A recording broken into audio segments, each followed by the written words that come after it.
Bab 25. Si jenggot kambing tertawa. Tentu, kita harus setuju hanya dari apa yang dikatakan Tuan Mo. Ini bukan lelang sekali saja, jadi kalau Tuan Mo punya lebih banyak pil, saya rasa. Tidak ada masalah dengan kolaborasi, jika kamu butuh pil, aku bisa menyediakan semuanya. Ye Mo tidak sabar, jika mereka terus berbicara, pelelangan akan berakhir. Bagus, senang sekali bisa bicara dengan Tuan Mo, aku setuju. Setelah pelelangan, kamu bisa datang dan melihat-lihat semuanya, lalu, kita bisa membahas kerja sama lebih lanjut. Janggut kambing itu melihat ketidaksabaran Ye Mo dan langsung berkata. Ye Mo mencibir, omong kosong, setelah pelelangan, dia akan langsung berpura-pura hilang.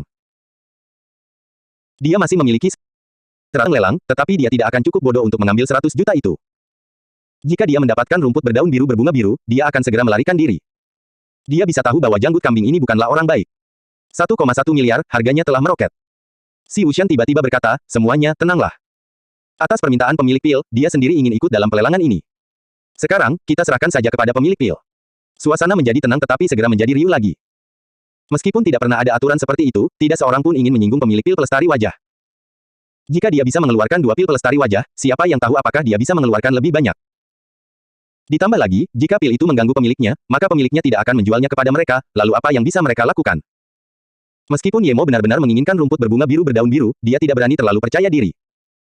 Dia mengenakan pakaian dan celana hitam, menutupi tubuhnya dengan rapat dan bahkan mengenakan kacamata hitam. Dia takut orang-orang akan mengenalinya. Jika mereka mengenalinya, dia akan mati. Sekarang, pil pelestari wajah terakhir akan dijual olehku, harga saat ini adalah 1,1 miliar, apakah ada harga yang lebih tinggi? Meskipun Ye Mo mengubah suaranya, beberapa orang segera menyadari sesuatu. Wanita berpakaian hitam di kamar 32 segera mengerutkan kening dan berkata pada dirinya sendiri, orang ini sangat mirip dengan dahu itu, tetapi bagaimana mungkin?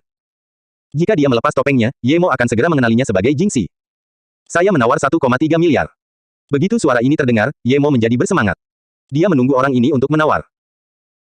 Karena dia yang menawar, Ye Mo tidak menunggu tawaran lain dan berkata, jika itu Tuan Xia, aku punya saran, jika Tuan Xia bisa mengeluarkan wortel biru liu milikmu, pil pelestari wajah ini milikmu. Alasan aku datang untuk melakukan pelelangan sendiri adalah karena aku tertarik pada wortel biru liu milikmu, Tuan Xia. Ye Mo mengatakan yang sebenarnya karena meskipun dia tidak mengatakannya, orang lain akan tahu, jadi dia mungkin juga mengatakannya. Namun begitu dia mengatakan ini, keributan pun meledak. Ini karena Ye Mo mengakhiri harapan orang-orang untuk membeli pil pelestari wajah. Namun, Ye Mo sama sekali tidak khawatir dan langsung berkata, semuanya harap tenang. Jika ada yang membuat keributan, sekte kami akan memasukkan kalian ke dalam daftar hitam, dan tidak akan diizinkan lagi membeli pil pelindung wajah dan pil lainnya. Apa, masih ada lagi? Seseorang langsung bertanya. Tentu saja, sekte kita adalah kelompok yang besar, karena kita telah mengeluarkan 2, pasti akan ada lebih banyak lagi. 2 ini hanya untuk menguji pasar, Ye Mo terang-terangan berbohong. Tidak seorang pun tahu apakah pil pelestari wajah dapat memberikan awet muda, tetapi pil itu pasti dapat membuat seseorang lebih cantik. Hanya karena itu, pil itu sangat berharga. Kapan lagi? Orang-orang tidak sabar dan bertanya. Ye Mo berkata perlahan, saat kelompok berikutnya keluar, kami akan mengirimkan undangan ke seluruh dunia untuk meminta semua orang berkumpul lagi. Pria dari keluarga Xia itu agak ragu-ragu. Jika tidak ada batch berikutnya, mungkin dia akan setuju. Namun, jika pil pelestari wajah ini diproduksi secara massal, maka perdagangan ini tidak akan sepadan baginya. Berkat perkataan Ye Mo, tempat pelelangan itu kembali tenang. Tidak ada yang ingin menyinggung sekte besar yang bisa memproduksi pil pelestari wajah. Jika mereka benar-benar membuat Ye Mo marah, maka mereka akan masuk daftar hitam. Ditambah lagi, mereka punya lebih dari satu jenis pil. Setelah beberapa saat, lelaki tua Xia berkata, pertukaran mungkin saja dilakukan, tetapi saya butuh 2 bunga untuk wortel biru liu. Jika itu tidak memungkinkan, maka saya harus menolaknya. Adegan itu bergemuruh lagi. Bagian wortel yang paling berharga adalah 3 bunga. Orang ini mengambil 2, jadi itu tidak akan bernilai sebanyak itu. Namun, Ye Mo merasa sangat gembira, baginya, bunga itu tidak buruk, tetapi di tangannya, ia dapat menumbuhkan 3 bunga lagi. Bahkan jika ia tidak dapat melakukannya, akar dan daunnya juga merupakan bahan yang baik. Baiklah. Ye Mo menahan kegembiraannya dan setuju. Kerumunan itu terkejut, tetapi Ye Mo segera bertukar barang dengan pria Xia dan mundur. Tuan Mo, silakan duduk sebentar. Setelah saya selesai berurusan dengan pelanggan lain, kita bisa membahas kerjasama kita. Jenggot kambing itu semakin bersikap sopan kepada Ye Mo, tetapi tatapan matanya tidak bisa lepas dari indera spiritual Ye Mo. Orang ini tertarik dengan resepnya. Tampaknya dia tidak hanya menginginkan kerjasama, tetapi malah ingin melahapnya bulat-bulat. Seperti yang diduga, dengan minat yang cukup, siapapun bisa dikhianati. Namun, dia yakin bahwa dia tidak pernah melepas topengnya di depan janggut kambingnya, jadi akan sulit bagi janggut kambingnya untuk mengenalinya. Melihat Ye Mo mengangguk, janggut kambing itu pun berjalan keluar dan Ye Mo memasukkan rumput berbunga biru berdaun biru ke dalam cincinnya, lalu dia melanjutkan dengan teknik gaib. Jenggot itu keluar, menutup pintu, dan menguncinya dari luar. Kemudian, dia memberi isyarat kepada kedua penjaga. Jelas bahwa dia ingin mengunci Ye Mo di dalam. Ketika Ye Mo keluar dari tempat pelelangan, banyak orang terus-menerus pergi. Dia tahu bahwa begitu dia muncul, setidaknya dua orang akan mengikutinya, satu adalah Lone Wolf, dan yang lainnya adalah Zhang Zihui. Ye Mo menanggalkan pakaian hitamnya dan terus berjalan keluar dari pintu kuil Sisuang tanpa terlihat. Di antara begitu banyak guru, dia tidak berani menggunakan Qi, tetapi dia masih bisa berjalan dengan kekuatan. Yang membuat Ye Mo terkejut adalah setelah dia pergi, dia tidak menemukan Lone Wolf dan Zhang Zihu untuk menghentikannya. Sebenarnya, dia sama sekali tidak melihat kedua orang ini. Namun, dia tidak peduli. Dia berjalan sedikit dan mulai bersembunyi. Dia akan menunggu semua orang ini pergi sebelum pergi, karena teknik tembus pandangnya tidak bisa bertahan lama. Jika dia terlihat di jalan, dia akan mati. Dan, saat menghadapi begitu banyak guru dan master tingkat bumi teratas, dia tidak yakin jika kemampuan tembus pandangnya bisa menipu orang-orang ini. Tuan. Ketika Zisu berjalan keluar bersama tuannya, keterkejutan masih terlihat di wajahnya. Dia tercengang oleh pil pelestari wajah yang diambil Ye Mo. Cukup sulit bagi sekte mereka yang setengah tersembunyi untuk datang ke pelelangan ini, tetapi Ye Mo dapat melakukan sesuatu yang begitu mencengangkan, dan dia berani membalas dendam padanya. Biarawati di samping Zisu berkata, kita bicara lagi nanti saat kita kembali. Sebelum Zisu sempat menjawab, seorang wanita bercadar hitam menghentikan mereka. Dua teman, tolong. Zisu gemetar namun biarawati cantik itu mengangguk dan berkata dengan tenang, sahabat Dao, silakan.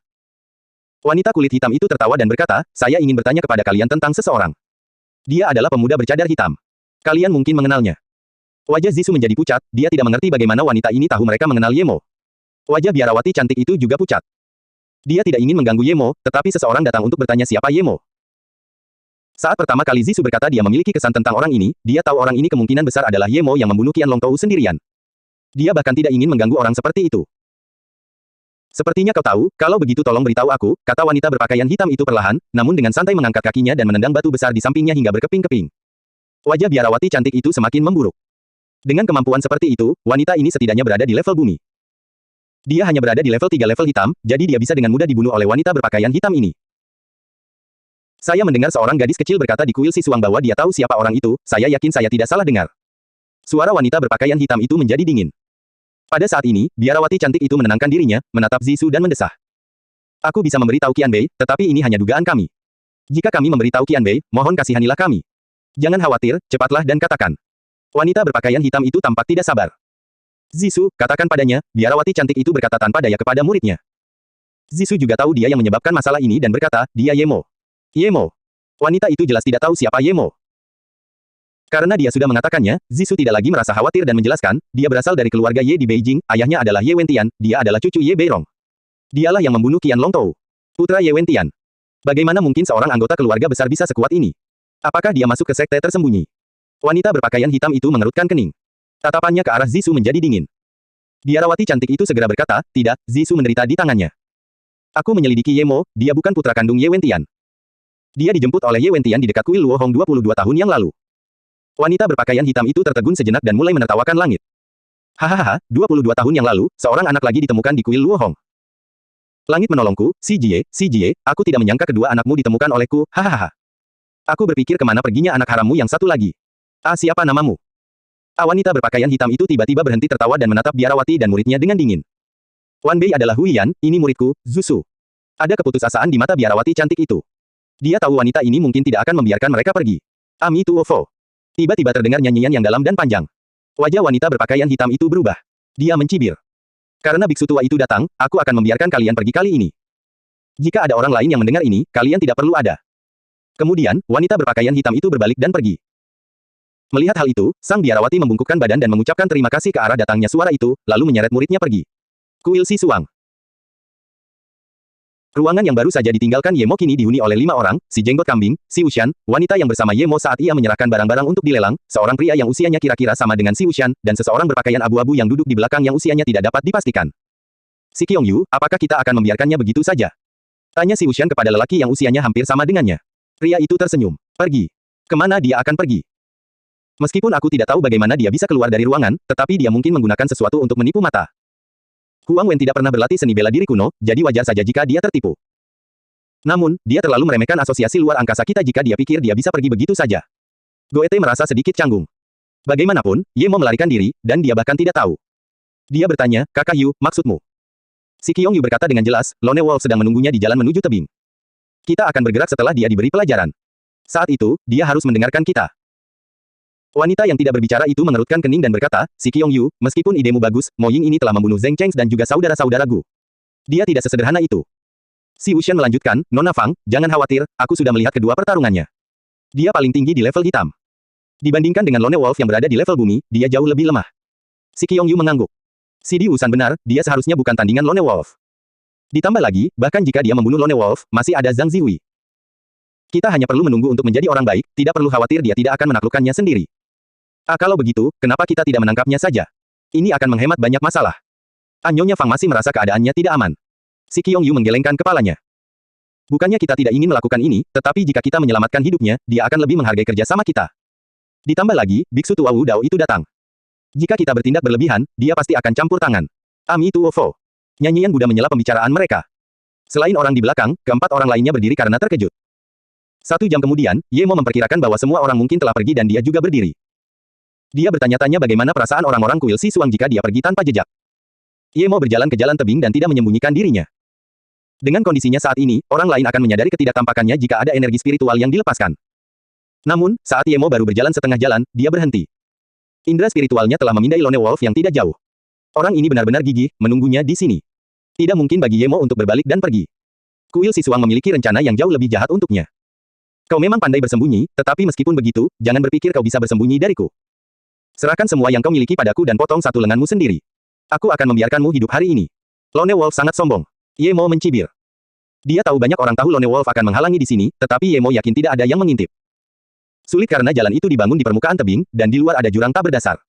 Dalam hal itu, Ye Mo tidak khawatir. Lone Wolf ini paling-paling sama dengan Bian Po, mungkin sedikit lebih kuat. Namun, dia jauh lebih kuat dari sebelumnya. Meskipun dia tahu ada perbedaan mendasar antara Black Level dan Earth Level, dia tidak takut pada Lone Wolf ini. Kau benar-benar menginginkannya. Ye Mo melangkah maju beberapa langkah, tanpa menunjukkan sedikit pun emosi di wajahnya. Lone Wolf menatap Ye Mo dengan saksama. Ye Mo masih berjarak 3 atau 4 meter dari sini. Jika Ye Mo berani melangkah lebih jauh, dia akan segera menyerang. Dia hanya perlu memastikan bahwa mayat itu tidak jatuh dari tebing. Dia mengamati bahwa tidak ada senjata di tangan pemuda ini, dan dia tampak tidak sekuat itu. Jangan buang-buang waktu, kalau kau tidak menyerahkannya, aku akan menyerang. Lone Wolf mencibir lalu mengangkat tinjunya perlahan. Dia tidak perlu menggunakan pedang untuk melawan orang seperti Ye Mo. Kalau begitu, mati saja. Ye Mo tiba-tiba memegang pedang panjang di tangannya dan menebaskannya ke arah kepala Lone Wolf. Angin dingin yang ditimbulkan oleh pedang itu tampaknya terwujud. Begitu Ye Mo menebas, angin telah melewati beberapa meter dan berada di atas kepala Lone Wolf. Lone Wolf terkejut. Dia tidak sempat memikirkan dari mana pedang Ye Mo berasal. Dia melompat dari jalan dan menyerang dengan tinjunya pada saat yang sama. Mata Lone Wolf cukup bagus. Bagian belakang pedang Ye Mo berbenturan dengan tinju Lone Wolf. Ye Mo mundur beberapa langkah saat darah di jantungnya pecah. Dia memuji reaksi dan mata Lone Wolf. Bahkan saat tinjunya dikerahkan, Ye Mo masih menerima beberapa kerusakan karenanya. Jika mereka bertarung di permukaan datar, dia tidak akan memiliki keuntungan sama sekali. Namun, serangan pedang yang tiba-tiba ini tetap membuat luka besar di dada Lone Wolf. Namun, itu bukanlah luka yang berarti bagi Lone Wolf. Satu-satunya keuntungan yang diciptakan Ye Mo adalah memaksa Lone Wolf keluar dari jalan tebing. Pada saat ini, Lone Wolf terbalik di udara dan ingin kembali ke jalan. Tujuan utama Ye Mo adalah memaksa Lone jalan. Jika Lone Wolf kembali, dia akan kehilangan semua keuntungan yang dimilikinya. Mungkin dia benar-benar harus melompat untuk melarikan diri. Karena dia telah mencapai tujuannya, dia tidak akan membiarkan Lone Wolf kembali. Pada saat ini, Ye Mo tahu perbedaannya dengan level bumi sangat besar. Sebelum mencapai tahap 4, dia tidak akan bisa melawan mereka dengan baik sama sekali. Bajingan, kau ingin mati. Lone Wolf marah tanpa alasan. Ia disergap oleh serangga yang bisa ia bunuh kapan saja. Ia terbalik di udara dan hendak mendarat kembali di jalan. Namun, Ye Mo sama sekali tidak menahan diri. Dia mengiris beberapa bila angin ke arah Lone Wolf. Seolah-olah Lone Wolf akan kembali untuk dibunuhnya. Ye Mo menggunakan jurus ini melawan Bian Po dan merasa jurus ini cukup berguna melawan kultivator bela diri yang lebih kuat darinya. Tepat saat Lone Wolf hendak mendarat, dia merasakan angin dingin menerpa wajahnya. Dia sangat ketakutan, Ye Mo tiba-tiba mengeluarkan pedang entah dari mana dan langsung tahu bahwa angin dingin ini tidak sesederhana itu. Dia tidak berani menghalangi dan segera membalik untuk menghindarinya. Ia melakukan 2 kali salto di udara, menyebabkan seluruh ki di paru-parunya terkuras. Bahkan ia pasti akan mati jika jatuh dari tebing setinggi itu. Ia benar-benar tidak menyangka kelalaian kecilnya akan mengakibatkan ia dipaksa ke kondisi ini oleh seekor serangga. Kalau di tanah datar, tidak mungkin dia takut pada semut berumur 20 tahun. Rencana Ye Mo berhasil. Dia bahkan tidak berpikir dan bergegas menyerang lagi dengan pedangnya. Pada saat ini, Lone Wolf juga mengeluarkan pedang pendek berbentuk daun, beradu dengan pedang Ye Mo. Kleng, di bawah percikan api, Lone Wolf terbanting beberapa meter lagi, menempel erat di permukaan dinding tebing yang curam. Dia tidak berani bergerak lagi. Ye Mo tersentak melihat cadangan ki di level bumi.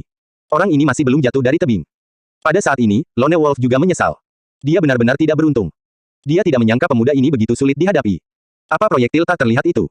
Dan bagaimana pedangnya tiba-tiba muncul? Dan, pedang panjang ini sepertinya yang digunakan Bian Po, apakah dia membunuh Bian Po? Memikirkan hal ini, Lone Wolf tidak bisa tenang lagi. Orang ini bahkan bisa membunuh Bian Po. Jika itu benar, maka dia bisa membunuhnya. Namun apakah dia akan membiarkannya pergi setelah tahu dia membunuh Bian Po? Untuk pertama kalinya, Lone Wolf berkeringat di depan seseorang yang dikiranya semut.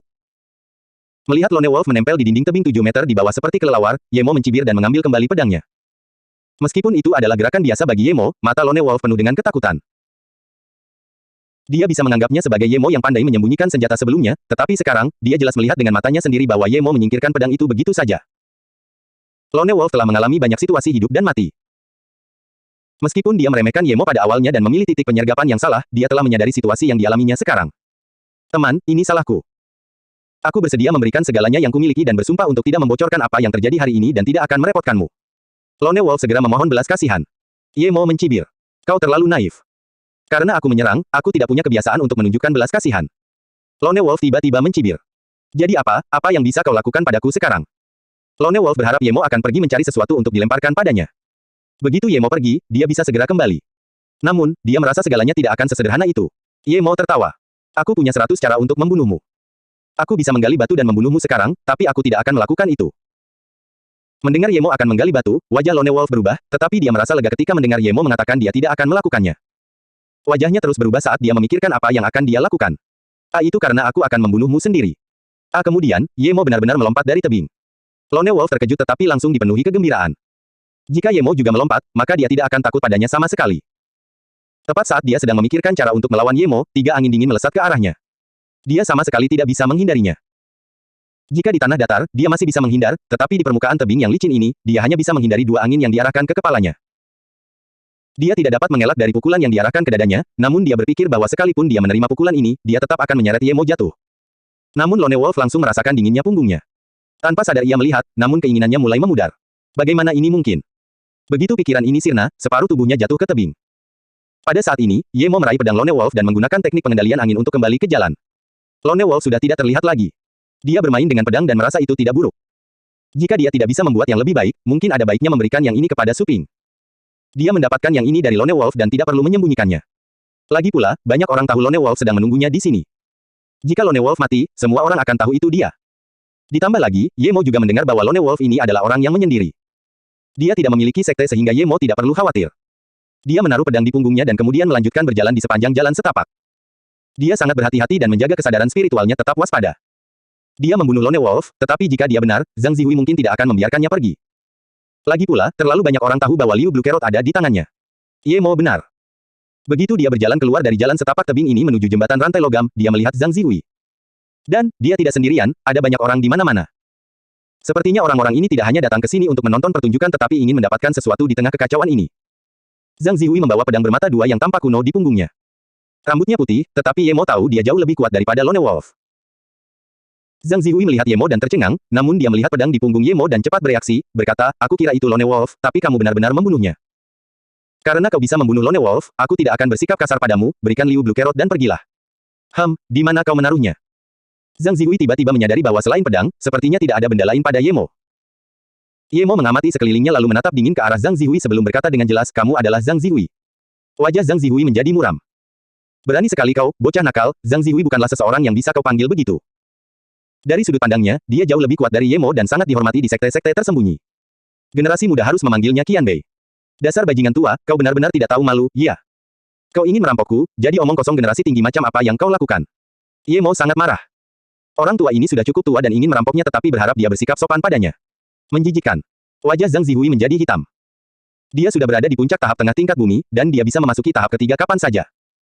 Bahkan lelaki tua dari keluarga Xia berani menekannya dengan uang tetapi tidak benar-benar memulai perseteruan dengannya. Pemuda ini memakan bola harimau dan berani mengutuknya seperti ini.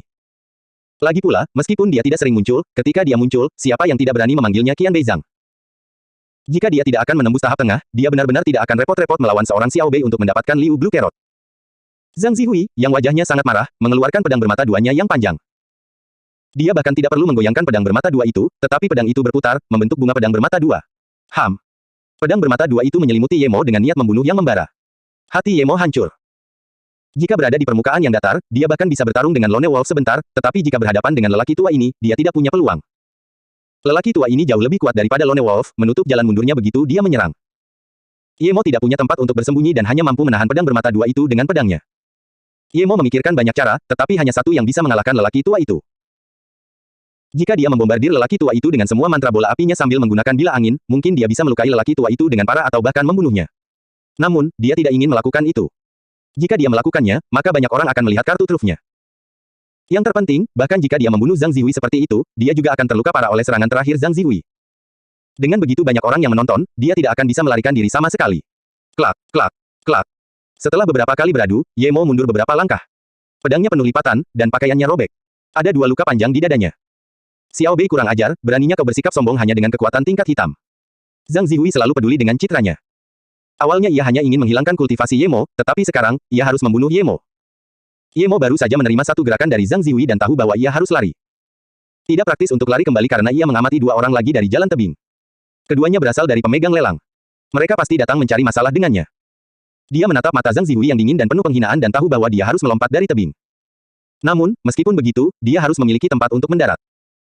Jika dia jatuh dari tebing yang licin seperti Lone Wolf, dia mungkin akan jatuh dan mati meskipun dia memiliki teknik pengendalian angin. Kedua orang itu semakin dekat.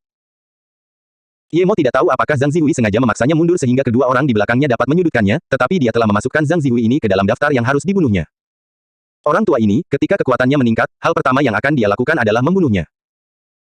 Ye Mo benar-benar ingin bertanya dari sekte mana benda tua ini berasal, tetapi dia tidak berani bertanya karena jika dia bertanya, mungkin mereka akan tahu dia bisa melarikan diri.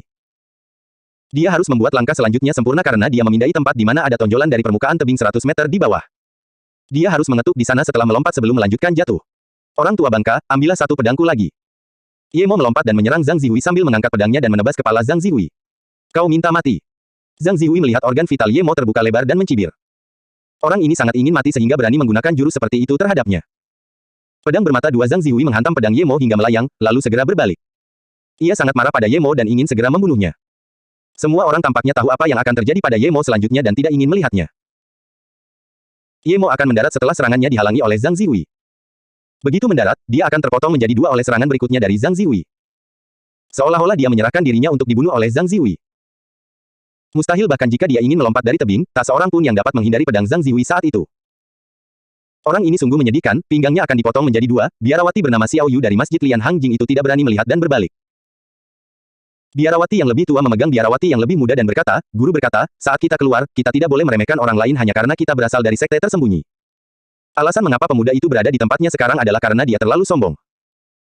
Kau benar-benar lolos dengan mudah, bahkan aku tidak mengenali Dahu sebagai kau, seorang wanita berpakaian hitam menatap Ye Mo dan berkata dengan dingin. Qian Beizhang, jangan bunuh dia. Dua orang di belakang bergegas mendekat dan melihat pemandangan di mana Ye Mo hendak dipotong dari pinggang. Namun, pedang Zhang Zihui sudah terhunus. Kedua orang ini terlambat memanggil. Namun, Ye Mo menentang harapan semua orang dan tidak jatuh di bawah pedang Zhang Zihui. Sebaliknya, dia tampak didorong dari tebing oleh pedang Zhang Zihui. Bagaimana ini mungkin? Zhang Zihui tercengang. Tidak mungkin Ye Mo bisa jatuh dari tebing dalam situasi seperti itu. Apakah kibatinnya telah meledakkan Ye Mo? Ini tidak mungkin. Bagaimana ini mungkin? Semua penonton bingung. Mereka tidak mengira Ye Mo bisa jatuh dari tebing. Tidak mungkin mengubah arah di udara tanpa menggunakan kekuatan bahkan seorang master tingkat tersier tingkat bumi tidak dapat melakukannya. Apakah mereka salah lihat? Zhang Zihui menyingkirkan pedangnya dan menatap tebing yang dalam dan tak berdasar itu. Ye Mo jatuh seperti meteor, dan tidak mungkin dia bisa hidup. Saudara Zhang, apa itu? Bahkan si Wuxian pun bingung. Zhang Zihui mengangguk dan berkata, mungkin aku menggunakan terlalu banyak tenaga pada pedang itu, dan aku tidak menyangka bajingan ini begitu lemah hingga ia terhempas oleh pedangku. Meskipun orang-orang masih bingung, penjelasan ini hampir tidak masuk akal. Sayang sekali, kalau begitu, teman-teman, selamat tinggal. Kami akan mengemasi jembatan rantai logam itu. Mata si Wuxian berbinar-binar saat ia berbicara kepada orang banyak. Wajah Zhang Zihui tampak muram. Meskipun dia sebenarnya tidak ingin pergi seperti ini, penyelenggara lelang sudah mengumumkannya. Ini adalah tanah milik orang lain, jadi dia tidak punya alasan untuk tinggal. Dia tahu bahwa begitu dia pergi, mereka akan turun ke tebing dan menemukan pemuda itu. Itu berarti dia melakukan semua kerja keras dan tidak mendapatkan apapun. Meskipun dia depresi, dia tidak punya pilihan. Semua orang tampaknya tahu apa yang dipikirkan oleh para pemegang lelang dan semuanya pergi. Karena orang itu dicari oleh pemegang lelang, tidak ada gunanya untuk tetap tinggal di sini. Wanita berpakaian hitam itu menatap ke tempat Ye Mo jatuh dan mengerutkan kening. Dia sepertinya telah memikirkan sesuatu dan tersenyum dingin sebelum berbalik untuk pergi bersama semua orang. Tentu saja Ye Mo tahu bahwa menggunakan teknik pengendalian angin seperti itu berisiko. Beberapa orang mungkin menyadarinya, tetapi dia harus melakukannya. Pertama, jika dia tidak melakukannya, Zhang Zihui akan membunuhnya begitu dia mendarat. Itu bahkan bukan poin utamanya. Meskipun dia bukan tandingan lelaki tua itu, tidak akan mudah membunuhnya. Hal utamanya adalah, si Wuxian dan orang lainnya datang. Si Wuxian dan anak buahnya tidak hanya menginginkan hidupnya, mereka ingin menghisapnya hingga kering sebelum membunuhnya. Karena itulah Ye Mo masih menggunakan teknik pengendalian angin yang luar biasa untuk jatuh dari tebing meskipun ada risiko tertangkap. Ye Mo jatuh dari tebing dan mendarat di tempat yang diinginkannya. Kemudian, dia terus jatuh, dan segera, dia jatuh 100 meter lagi. Setelah jatuh beberapa kali dengan cepat, bahkan dia tidak bisa menahannya, tetapi untungnya, dia akhirnya jatuh ke dasar setelah sekitar 1000 meter. Dasar tebing ini benar-benar berbeda dengan dasar tebing di Sennong Jia. Kabut ada di mana-mana, tetapi tidak hilang. Kabut itu menempel di dasar tebing. Ye Mo dapat melihat tulang-tulang hewan berserakan di mana-mana. Bahkan ada beberapa tengkorak manusia. Ye Mo tidak ingin tinggal lebih lama di dasar tebing seperti itu. Ye Mo datang ke sisi lain dengan cepat tetapi dia tidak naik. Jika dia naik sekarang, mungkin dia akan ditangkap oleh lelaki tua Zhang Zihui tepat pada waktunya. Dia harus segera pergi. Dia melihat pedang itu dan mendapat ide. Dia dengan santai membuangnya di dekatnya. Kemudian, Ye Mo menahan rasa jijiknya dan terus melompat ke depan di dasar tebing. Dia tahu bahwa orang-orang tua itu akan segera datang ke sini juga. Orang-orang ini mengira dia adalah teluk harta karun, jadi dia tidak berani tinggal sebentar. Meskipun kekuatannya tidak sekuat Zhang Zihui, cara melarikan diri yang dimilikinya membuatnya tidak takut bahkan pada Master Top di sini. Dia memiliki teknik pengendalian angin dan langkah bayangan awan. Tempat ini berkelok-kelok dan tidak rata, tetapi sama seperti jalan raya atau jalan menuju Ye Mo. 2 jam kemudian, Ye Mo menyadari bahwa tidak ada jalan untuk maju. Ada dinding tebing lain di depannya. Jika dia harus maju, dia harus berbalik tetapi dia tidak mau. Siapa yang tahu kemana dia akan berbalik, mungkin dia akan kembali ke kuil Si Suang. Dia harus naik dari sini. Ye Mo tidak ragu-ragu dan mulai melompat dari permukaan tebing. Meskipun tingginya beberapa ratus meter, itu bukan tantangan bagi Ye Mo. Dengan bantuan teknik pengendalian angin, dia kembali ke atas dengan sangat cepat. Begitu Ye Mo mendarat di atas, sesosok terbang lewat dan mendarat tidak jauh di depannya. Cepat sekali kau, aku tak menyangka kau akan ada di sini secepat aku datang. Sosok itu adalah seorang wanita yang berpakaian serba hitam. Ye Mo mendengar suara itu dan tahu siapa dia. Dia adalah Jingxi. Ah, itu kamu. Hati Ye Mo hancur, bagaimana Jingxi tahu dia akan muncul di sini? Jingxi mencibir. Jika kau tidak ingin dikepung di sini, maka ikutilah aku. Kemudian, dia berbalik seolah-olah dia tahu Ye Mo akan mengikutinya. Ye Mo memang tidak punya pilihan. Dia tahu bahwa jika dia tetap di sini, dia akan berada dalam bahaya. Karena Jingxi tahu dia akan datang dari sini, mungkin orang lain juga akan tahu. Kecepatan Jingxi sangat cepat. Dia tampaknya tidak khawatir Ye Mo tidak akan mampu mengimbanginya. 2 jam kemudian, hampir tengah hari. Jingxi membawa Ye Mo ke kiri dan kanan hingga mereka tiba di stadion tempat Ye Mo mengikutinya sebelumnya. Ye Mo tahu bahwa itu adalah rantai logam yang turun dari sini dan melewatinya yang merupakan gerbang Serenity. Dia tidak tahu mengapa Jingxi membawanya ke sini. Apapun yang terjadi, Ye Mo tidak takut. Sekarang dia menghadapi Jingxi sendirian, tetapi dia masih memiliki begitu banyak cara yang belum dia gunakan. Dia yakin Jingxi tidak akan bisa mempermainkannya di depannya. Jingxi membuka cadar hitamnya, memperlihatkan wajahnya yang cantik. Dia tampak tersenyum pada Ye Mo dan berkata, "Saudara Dahu, kamu benar-benar muncul dan menghilang entah dari mana." Ye Mo tahu bahwa dia dikenali dan juga membuka penutup wajahnya sambil berkata dengan datar, "Aku tidak berani dipanggil saudara, jangan membuatku memuntahkan makanan yang aku makan kemarin." Dia tidak peduli lagi pada saat ini. "Apakah kamu sangat penasaran tentang bagaimana aku menemukanmu?" Jingxi berkata dan tidak menunggu Ye Mo menjawab sebelum berkata, "Bukan hanya aku, tapi mungkin bahkan situasi Wuxian tahu kamu masih hidup." Ye Mo mencibir. Si Wuxian pasti akan mencari di dasar laut. Bahwa dia masih hidup. Namun, wanita ini menakutkan. Dia benar-benar tahu di mana harus menunggunya. Wajah Jingxi menjadi dingin. "Sebelumnya kukira kau sudah mati. Kau berakting dengan sangat baik, membuatku sedih untuk beberapa saat. Aku tidak menyangka King Gongmu begitu kuat. Bahkan seorang Master King Gong tingkat atas pun tidak akan sebanding denganmu. Kau benar-benar mengejutkanku. Ini pertama kalinya aku melihat Master King Gong seperti itu." Catatan TL, King Gong, seni berlari dan melompat. Pada dasarnya, ini mirip dengan akrobat yang membuat tubuh Anda lebih anggun dan tampak lebih ringan saat Anda melompat dan berlari. Setelah berhenti sejenak, Jingxi melanjutkan, "Karena kamu bisa baik-baik saja jatuh dari tebing Liangnong, maka kamu tidak akan mati karena jatuh di kuil Si Suang. Kamu pikir hanya aku yang mengenalimu ketika kamu berputar di udara." Ye Mo mencibir dan duduk. "Jika ada yang ingin kau katakan, katakan saja terus terang. Aku belum makan sejak tadi malam, setelah kau selesai, aku akan makan." Sekarang dia mengerti bagaimana Jingxi tahu dia tidak akan mati. Jingxi menatap Ye Mo dengan rasa ingin tahu. "Kau cukup tenang, meskipun King Gongmu sangat kuat, tetapi kau masih berada di Gunung Wuliang, dan kau tidak punya cara untuk keluar sekarang. Apakah kau pikir asosiasi luar angkasa akan menyerah mencarimu? Berhentilah bermimpi, bagaimana kalau kau membuat kesepakatan denganku? Aku tidak akan membiarkanmu kalah. Ini pertama kalinya bagiku, aku akan memberikannya padamu." Mata Jingxi berkaca-kaca, seakan kembali menjadi Jingxir itu. Ye Mo menghela napas. Wanita ini benar-benar cerdik. Meskipun dia mengakui bahwa wanita itu cantik dan seorang biarawati yang tahu cara merayu pria, dia benar-benar tidak tertarik padanya. Wanita itu terlalu psikopat. "Haha, kita bicarakan soal seks nanti saja, katakan padaku apa syaratmu." Ye Mo tertawa. Wajah Jingxi tampak memerah. Dia tidak menyangka Ye Mo akan begitu terang-terangan. Dia mengumpat, "Apa menurutmu semudah itu tidur denganku? Teruslah bermimpi, nak." Namun, dia tidak mengatakan itu dan malah berbicara perlahan, "Terakhir kali, kamu datang dari tebing Liangnong, apakah kamu mengikutiku ke sini?" Lalu, kamu melihatku masuk ke sekteku. Aku yakin itu tidak akan menjadi masalah bagi King Gongmu. Benar. Ye Mo tidak perlu bersembunyi. Jingxi menggertakkan giginya dan mencibir. Sudah kuduga, katakan padaku mengapa kau ingin pergi ke Serenity. Jangan bilang kau pergi mencari susu. Ye Mo tersenyum. Kenapa aku tidak boleh pergi mencari susu? Aku pergi mencarinya, apa aku tidak boleh? Ah, kamu suka susu? Ah, Jingxi membuka matanya lebar-lebar dan menatap Ye Mo seolah terkejut dengan berita ini. Tidak bisakah aku menyukai susu? Apakah aku harus menyukaimu? Memang, aku menyukai susu. Ye Mo tidak takut pada biarawati tua ini jadi dia tidak perlu bersembunyi. Jingxi tiba-tiba tertawa. Dahu, kalau kamu suka susu, kamu butuh bantuanku. Tahukah kamu, aku adalah si susu. Tanpa bantuanku, kamu bahkan tidak akan bisa melihatnya. Bagaimana, apakah kamu akan menjilatku? Ditambah lagi, apakah kamu pikir kamu bisa menemukan Serenity hanya dengan mengikuti rantai itu? Berhentilah bermimpi, adikku. Ye Mo tidak menduga bahwa Jingxi adalah guru luo susu. Namun, dia pun menghilangkan rasa permusuhannya. Karena Jingxi adalah guru susu, dia seharusnya tidak bersikap buruk padanya meskipun dia sedikit psikopat. Katakan padaku, apa yang kau inginkan? Ye Mo tidak memiliki kesan yang baik terhadap biarawati ini. Namun, ini adalah si susu dan dia tidak bisa terlalu menyinggung perasaannya. Jingxi tersenyum menggoda. Sebenarnya, aku juga menyukaimu. Kemudian, dia menatap Ye Mo dan berkata, kamu punya banyak barang bagus, bahkan pil pelestari wajah, apakah kamu akan memberikannya kepadaku? Ye Mo tidak terkesan. Dia berkata, apakah menurutmu itu dijual di jalanan? Orang yang kulihat menggendong seorang gadis di puncak Yituo Senong Jia hari itu adalah kamu, kan? Orang yang memetik buah labu daun merah juga kamu, kan? Nada bicara Jingxi tiba-tiba menjadi dingin saat dia bertanya. Ye Mo juga melirik Jingxi dengan dingin. Jika kamu ingin bertanya tentang ini, aku akan mengatakan yang sebenarnya, aku tidak tahu. Jika kamu menginginkan pil pelestari wajah, aku tidak punya sekarang. Pil ini bukan milikku. Jika kamu tidak memiliki pertanyaan lain, maka aku akan pergi. Jingxi terkekeh. Aku benar-benar tidak bisa berbuat apa-apa terhadapmu, bocah kecil. Jangan banyak bicara. Bisakah kau pergi? Susu akan bertunangan dengan sekte di Ancang bulan depan. Aku yang mempertemukan mereka. Ye Mo tiba-tiba berdiri. Bawa aku menemui susu sekarang. Kalau dia sendiri yang menginginkannya, aku tidak akan berkata apa-apa. Tapi kalau kamu memaksanya, jangan salahkan aku. Ya, marah sekali, memangnya kenapa kalau aku tidak mengajakmu menemui susu? Apa menurutmu seorang seniman bela diri tingkat hitam sepertimu bisa melawan Dian Chang? Mereka bisa membunuhmu dengan satu jari. Jingxi sama sekali tidak peduli bahwa Ye Mo marah. Ye Mo terdiam sejenak sebelum berkata, wortel Liu Blue tidak ada di tanganku sekarang, tapi aku bisa berjanji memberimu bunga itu. Mengenai pil pelestari wajah, aku bisa meminta Qianbei itu untukmu. Aku juga menginginkan King Gong milikmu, kata Jingxi lugas. Ye Mo menatap Jing X dengan dingin. Bahkan jika aku memberikannya padamu, kamu tidak akan bisa mempelajarinya.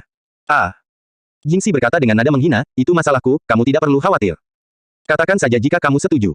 Baiklah, jika kau membawaku menemui susu. Ye Mo menyetujui permintaan Jingxi tanpa ragu. Baginya, langkah bayangan awan bukanlah apa-apa. Dia adalah seorang kultivator, dia benar-benar tidak terlalu peduli dengan seni bela diri. Jingxi tersenyum. Kau benar-benar penurut, sekarang, ikutlah denganku. Melihat Jingxi tidak meminta apapun, Ye Mo tercengang. Kamu tidak khawatir aku akan menarik kembali kata-kataku. Jingxi tertawa. Itu hanya jika kau bisa. Apa kau pikir kau bisa keluar setelah aku membawamu masuk tanpa aku? Aku benar-benar mulai menyukaimu, kau sangat naif. Ye Mo merasa jijik, tetapi dia tahu apa yang dimaksud Jingxi. Itu karena kunci, tetapi untungnya, Jingxi tidak tahu bahwa dia memiliki kuncinya. Karena dia memiliki kunci, dia lupa bahwa kunci itu diperlukan untuk masuk dan keluar. Jingxi membawa Ye Mo ke rantai logam dan akhirnya. Dia membuka pintu kecil di sisi tebing dengan kartu dan membawa Ye Mo masuk melalui pintu kecil. Dia melihat Ye Mo tidak tampak terkejut sama sekali dan dengan rasa ingin tahu bertanya, mengapa kamu tidak terkejut sama sekali? Bisakah kamu menemukan tempat ini tanpa aku? Ye Mo berpikir tidak mungkin Jingxi bisa diajak bicara dengan mudah.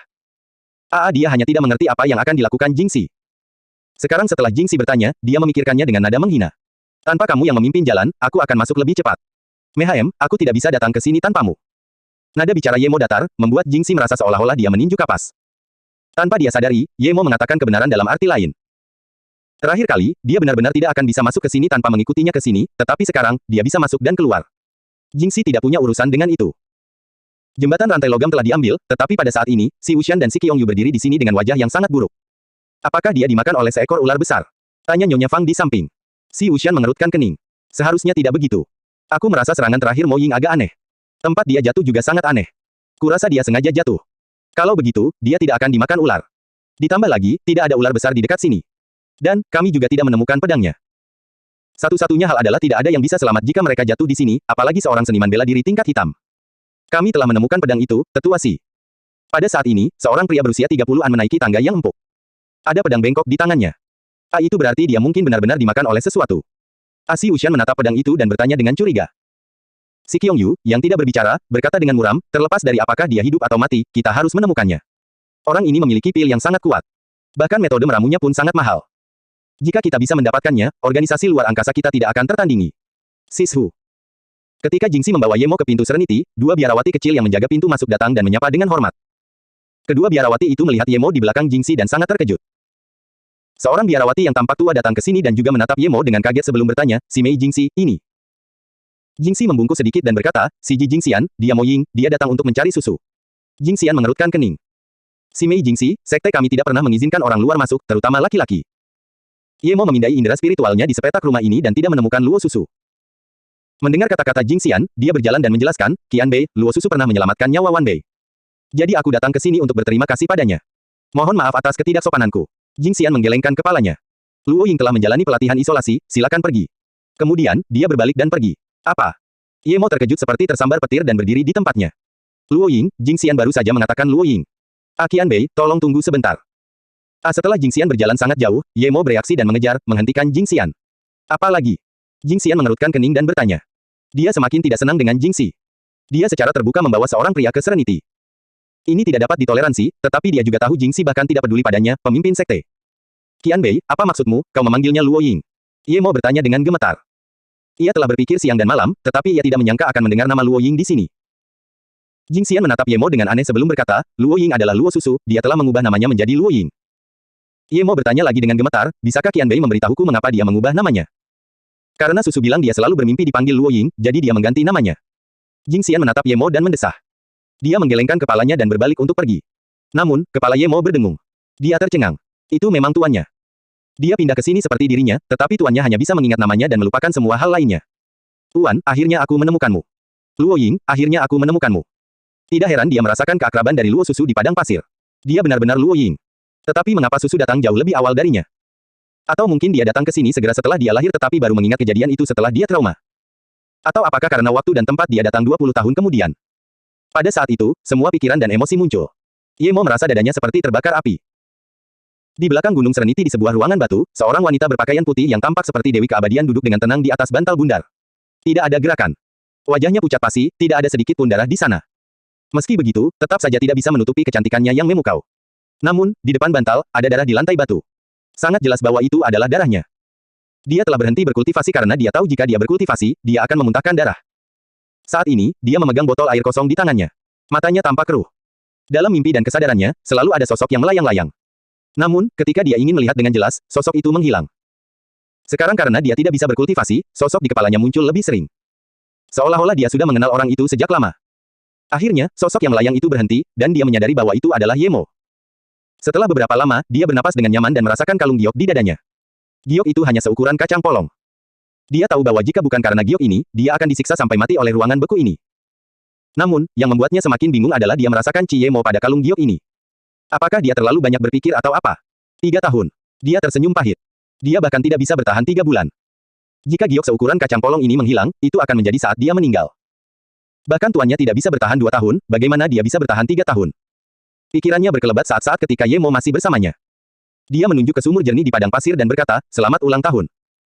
Ini adalah hadiah yang diperintahkan surga untuk kuberikan padamu, apakah kamu menyukainya?" Aku sangat suka. Itu hadiah terbaik yang pernah kuterima. Terima kasih, Ye Mo." Wanita berpakaian putih itu bergumam. Ada kelembutan di matanya. Karena dia akan mati, mengapa repot-repot memaksakan diri untuk tidak memikirkannya? Dia merasakan darah kering di bantal. Ada darahnya juga di sana. Tiba-tiba, dia memiliki keinginan kuat untuk bertemu Ye Mo. Dia ingin bertanya apakah Ye Mo adalah sosok dalam mimpinya, tetapi dia tahu bahwa bahkan jika dia melihat Ye Mo, dia tidak dapat menanyakan kata-kata seperti itu, dan Ye Mo juga tidak akan tahu. Dia sangat ingin Ye Mo membawanya untuk melihat sumur yang jernih itu lagi. Beberapa orang memang ditakdirkan untuk dikenang selamanya bahkan reinkarnasi tidak akan mampu menghapus kenangan itu. Susua pintu ruang batu terbuka dan Jingxi masuk. Luo Ying perlahan mendongak, bingung. Makanan dan airnya dikirim ke sini seminggu sekali, dan orang yang mengirimnya seharusnya bukan Jingxi Sisu sendiri. Mengapa dia datang hari ini? Luo Ying tahu Jingxi Sisu tidak menyukainya. Melihat Luo Ying hanya menatapnya sekali dan tidak bereaksi, Jingxi tersenyum dan berkata, "Tahukah kamu siapa yang datang menemuimu hari ini?" Dia bilang namanya Ye Mo dan dia bilang dia sangat menyukaimu. Tapi... Mata Luo Ying bergetar dan tiba-tiba berdiri, tetapi dia terhuyung-huyung sebelum menatap Jingxi dan bertanya dengan gemetar, bagaimana dia bisa ada di sini? Apa yang terjadi padanya? Wajah Jingxi tiba-tiba menjadi dingin. Bukankah kau bilang kau tidak bernafsu pada dunia fana? Pantas saja kau terus menolak ketika Bian Chao dari Dian Chang datang melamar. Itu karena kau punya seorang pria, kau cukup berani. Luo Ying terhuyung-huyung, tetapi dia menggigit bibirnya dan tidak mengatakan apapun. Dia hanya memikirkan sosok itu. Dia pikir dia akan melupakannya setelah kembali, tetapi dia tahu dia salah. Sosok itu tidak hanya menjadi semakin jelas, bahkan terus muncul di kedalaman mimpi dan ingatannya. Jingxi hanya perlu melihat keadaan Luo Ying untuk mengetahui bahwa Luo Ying memiliki perasaan terhadap Ye Mo. Ada sedikit rasa tidak nyaman di hatinya. Meskipun dia tidak tertarik pada Ye Mo, dia tetap merasa sangat tidak nyaman melihat keduanya seperti ini. Jingxi merebut kekasihnya dan Ye Mo bahkan tidak menatapnya dengan baik tetapi secara terbuka mengatakan bahwa dia menyukai Luo Susu. Jika dia juga menyukai Ye Mo, dia tidak akan bisa menang melawan Luo Susu. Ibu dan anak ini sama-sama jahat, mereka berdua suka merebut kekasih. Meskipun aku tidak menyukai Ye Mo, aku akan tetap membuat kalian berdua menerima hukuman yang paling berat.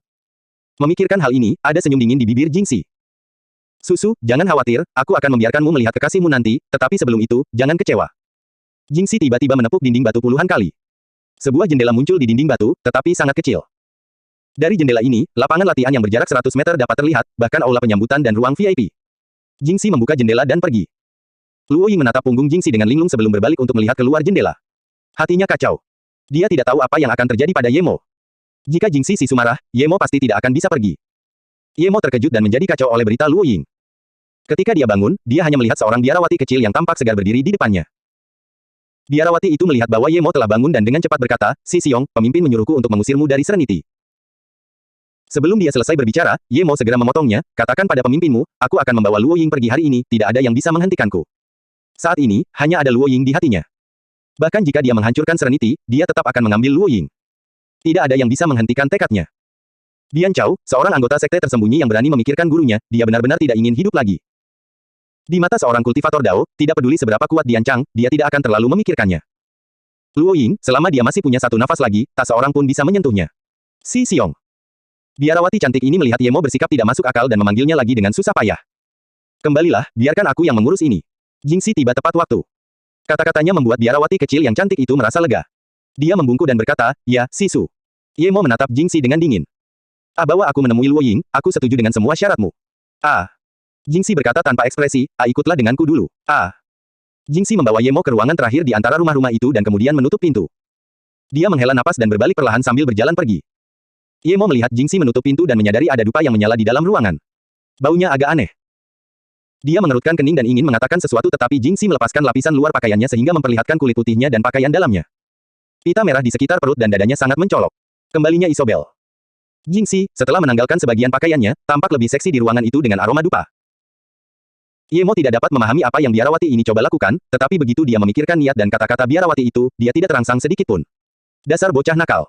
Jingxi benar-benar maju dan memeluk Ye Mo. Kepala Ye Mo berdengung.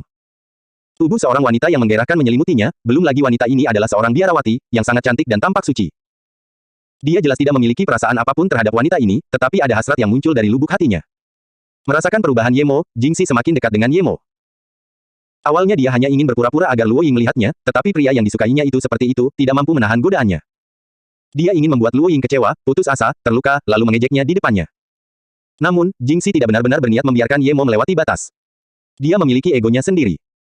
Namun saat memeluk Ye Mo, aroma kejantanan Ye Mo dan juga dupa afrodisiak yang dinyalakannya membuatnya basah. Entah dia melebih-lebihkan atau meremehkan dupa itu. Dia tak sanggup lagi menahan nafsu yang telah dia pendam selama 40 tahun. Dia benar-benar menginginkannya sekarang, sangat menginginkannya. Jingxi bernapas dengan berat, matanya berawan dan dia tidak dapat menahan diri untuk menjulurkan lidahnya untuk menemukan bibir Ye Mo. Tangannya meraih dada Ye Mo sambil bergumam, "Ye Mo, cepatlah dan dapatkan aku ingin." Ye Mo yang terbakar nafsu dan bahkan menarik bra Jingxi tiba-tiba merasa takut. Wanita ini tahu dia dipanggil Ye Mo yang berarti dia tahu siapa dia tetapi dia pura-pura tidak tahu.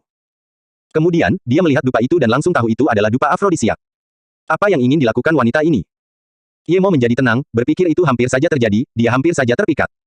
Namun, dia tidak tahu bahwa Jingxi juga terpikat. Ketika Luo Ying melihat Ye Mo melalui jendela, dia tiba-tiba ingin menangis. Dia teringat terakhir kali di padang pasir ketika serangga-serangga itu hendak menelannya, Ye Mo lah yang datang dan membawanya pergi.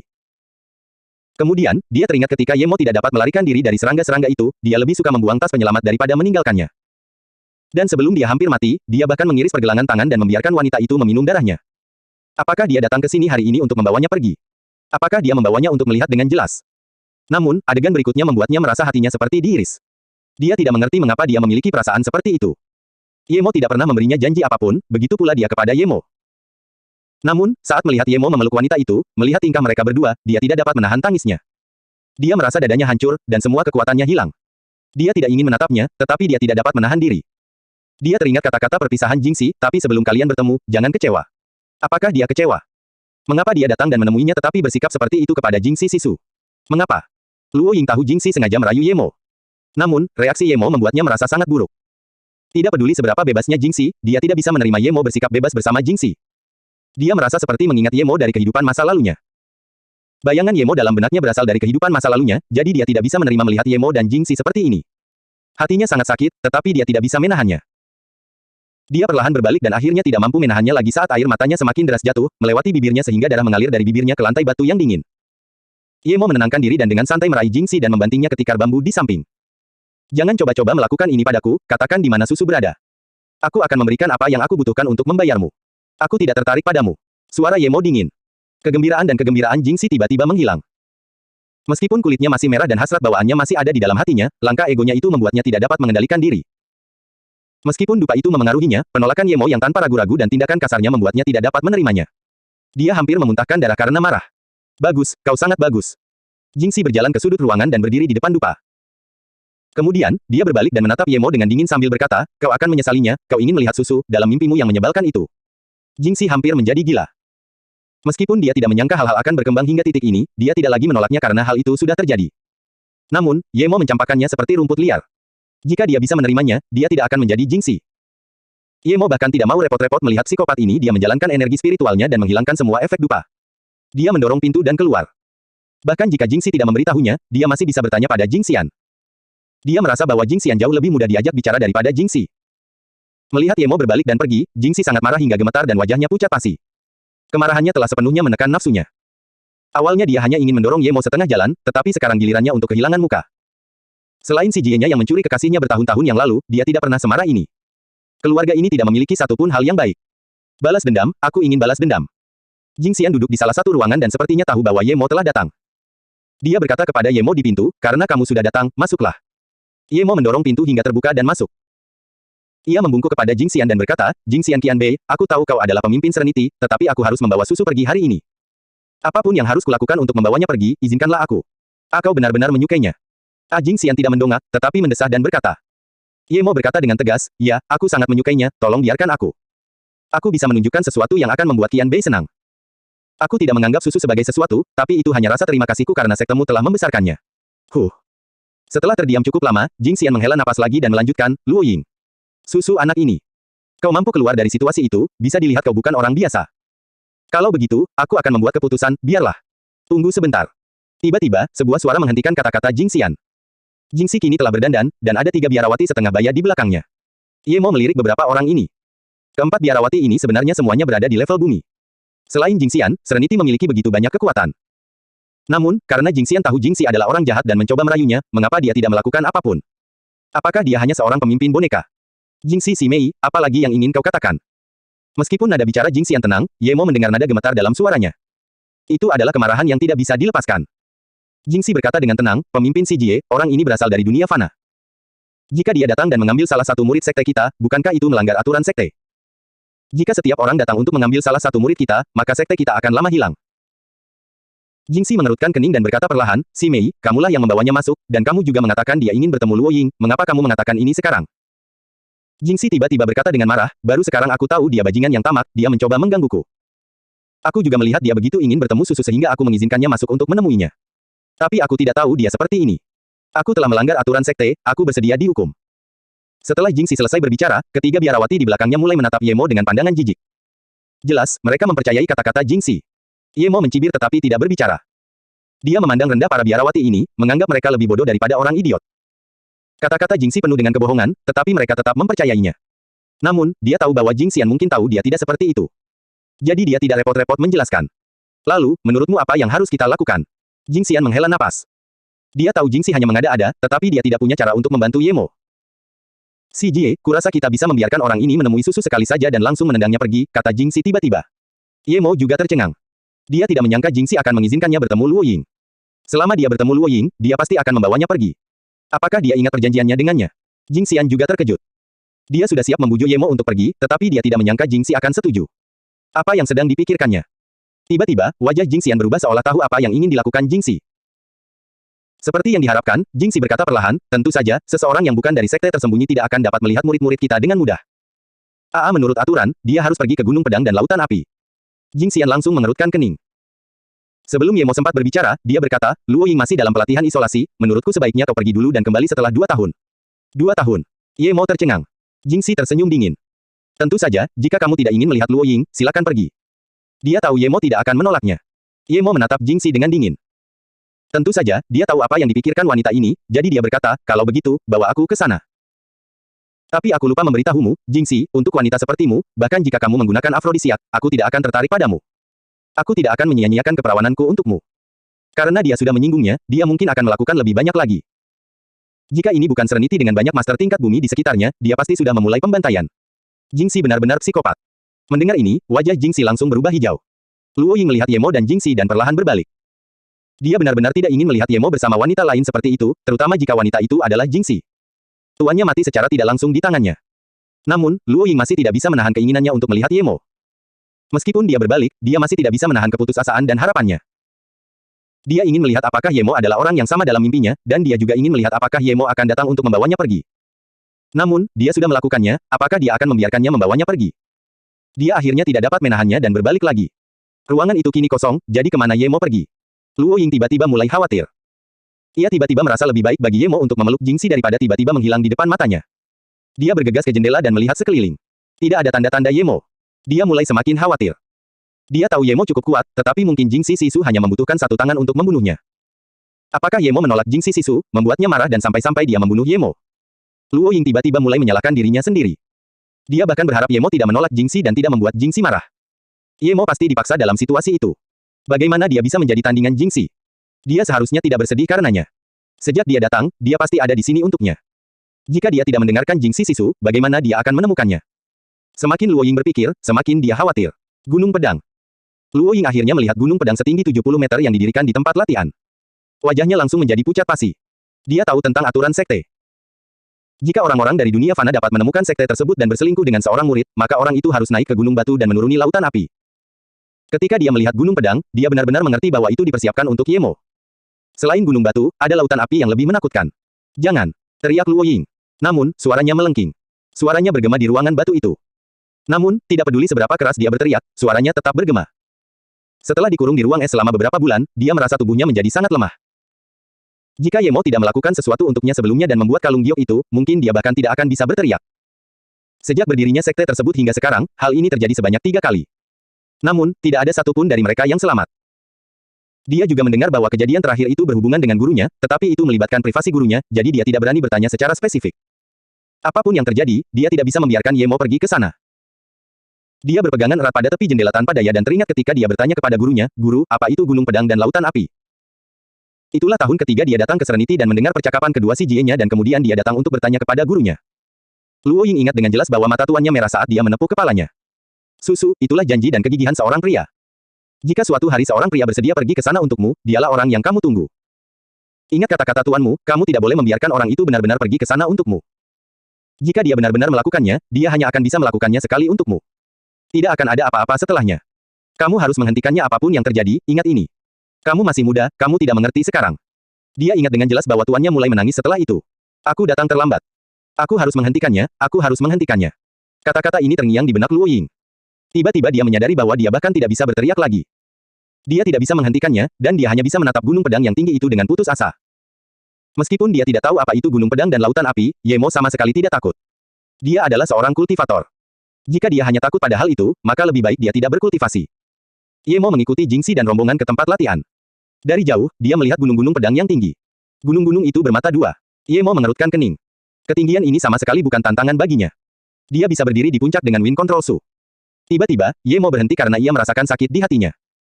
Ia melihat sekeliling dan merasa seolah ada sesuatu yang ia sayangi di dekatnya. Ia tanpa sadar memindai indera spiritualnya tetapi tidak melihat apapun. Apa? Kau takut? Kalau kau takut, pergi saja.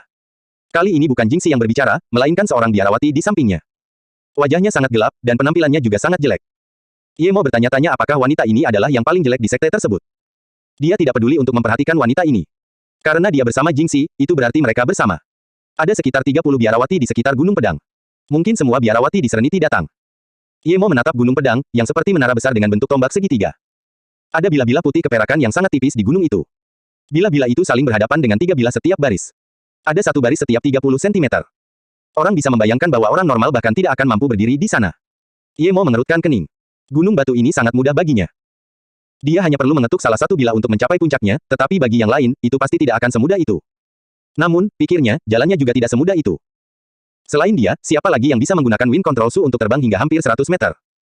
Jing Xian mengerutkan kening dan berkata, "Si Mei, mengapa begitu tinggi? Bukankah biasanya sekitar 20 meter?" Ye Mo mendengar ini dan tahu Jing Si si psikopat itu mempermainkannya. Jing Si, bagaimanapun, berkata perlahan, "Si Jie, tingginya ditentukan berdasarkan seberapa berbakat murid kita. Susu adalah jenius sekte kita, jadi aku menggunakan yang ini sesuai dengan aturan." Kemudian, Jing Si menoleh ke Ye Mo dan berkata, "Kau boleh menyerah sekarang, tetapi jika tidak, kau harus memanjat ke atas dengan kaki telanjang. Lalu turun dari sisi yang lain. Ada 3 bilah di setiap anak tangga, kau harus menginjak setidaknya 1 di antaranya. Jika kau melewatkan 1 anak tangga atau 1 bilah, maka itu tidak dihitung."